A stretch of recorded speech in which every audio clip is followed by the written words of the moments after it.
நிறைய சில இன்சிடென்ட்ஸ் நம்மளால் மறக்கவே முடியாது. நிறைய நடந்தாலுமே சிலது நம்மளால் மறக்கவே முடியாது. ஒரு கப்புள் வராங்க. அவங்களுக்கு நீண்ட நாளாக கிட்டத்தட்ட ஒரு 10 இயர்ஸ் ஆகிடுச்சு அவங்களுக்கு குழந்தை இல்லாத ஒரு நிலை இருந்தது. அவங்க எடுக்காத ட்ரீட்மெண்ட் இல்லை, அவங்க போகாத இது இல்லை, எல்லாத்துக்கும் போயிட்டு வந்துட்டாங்க. ஆனால் இப்போ அவங்க இருக்கிறது, அந்த கப்புள் இருக்கிறது யூஎஸில் இருக்காங்க. அவங்களுக்கு என்னென்னா, அவங்களுக்கு இந்த நிறைய பேர் போய் பார்த்துருக்காங்க இது சம்மந்தமாக. ஆளுக்கு ஒரு பரிகாரம் கொடுத்தோன்னே எப்போ பார்த்தாலும் யாருக்கா ஃபோன் பண்ணால் ஏதோ ஒரு பரிகாரம்னு சொல்கிறாங்க. உடனே ஃப்ளைட் டிக்கெட்டை போட்டு இங்கே வர வேண்டியதாக இருக்குது, கோயில் குளம்னு போக வேண்டியதாக இருக்குது. இப்போ வந்து போதும், போயிட்டு வந்த வரைக்கும் எல்லாம் போதும், இதுக்கு மேலே பண்ணுறதுக்கு என்ன இருக்குது. இப்படியே ஒரு 10 வருஷம் ஓடிடுச்சு. கடைசியில் அவங்க ஒரு ஃப்ரெண்டு மூலமாக ரெஃபர் பண்ணி எனக்கு காண்டாக்ட் பண்ணாங்க. பண்ணப்போ அவங்க ஃபஸ்ட்டு கேட்டுக்கிட்டதே, தயவுசெய்து எங்களுக்கு எதுவும் பரிகாரம் சொல்லிடாதீங்க, இல்லை நீங்கள் ஏதாவது சொல்ல போகிறீங்கன்னா என்கிட்ட கேளுங்க, அந்த கோயிலில் என்ன இருக்குது ஏது இருக்குதுன்னு நான் சொல்கிறேன். அந்தளவுக்கு நான் எல்லாம் போயிட்டு வந்துட்டேன், அதனால் பரிகாரம் மாதிரி எதுவும் எனக்கு, ஏன்னா அந்தளவுக்கு போயிட்டு வந்துட்டேன் சாமி, நீங்கள் வேறு ஏதாவது நீங்கள் சொல்ல முடியுமா எங்களுக்கு அப்படின்னே கேட்டாங்க ஃபோன் எடுக்கும் போதே. சரி, அவங்களோட மனநிலையும் நம்ம புரிஞ்சுக்கணும்ல. ஒருத்தரை ஒரு விஷயத்துக்கு நீங்கள் ஒரு கதவை தட்டுறீங்க, 10 வருஷமாக ஒரு கதவை தட்டிக்கிட்டே இருந்தீங்கன்னா எவ்வளோ தூரம் நம்ம அந்த முயற்சியில் நம்ம வெறுத்து போயிருப்போம்.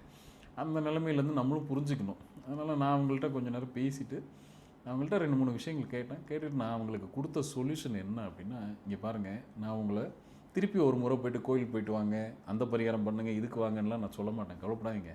ஆனால் நீங்கள் வீட்டில் இருந்துக்கிட்டே நான் சொல்கிற விஷயத்த நீங்கள் செய்யணும், அது சொல்லுங்கள், நம்ம வீட்டில் இருந்துக்கிட்டே நம்ம தாராளமாக செய்யலாம் அப்படின்னா. ரைட்.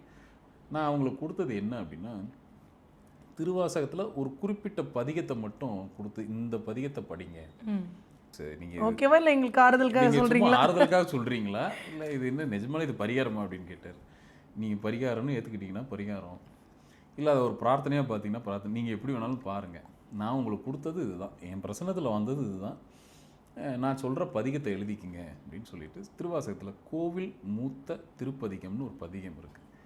சரிங்க சார், பண்ணுறோம் சார் அப்படின்ட்டு வச்சுட்டாங்க ஃபோனை. ஏன்னா அவங்கள பொறுத்த மட்டும் என்னென்னா, நம்ம ரொம்ப சிம்பிளாக கேட்டோமோ அப்படின்ட்டு. சரி, எப்பயுமே அப்படி தானே, ஏன்னா அவங்களோட மனநிலை எப்படி இருக்குது. அதுக்கப்புறம் கிட்டத்தட்ட ஒரு 6 மாதம் கழித்து எனக்கு வந்து ஒரு தகவல் தராங்க, நான் கன்சீவ் ஆகிட்டேன் அப்படின்ட்டு.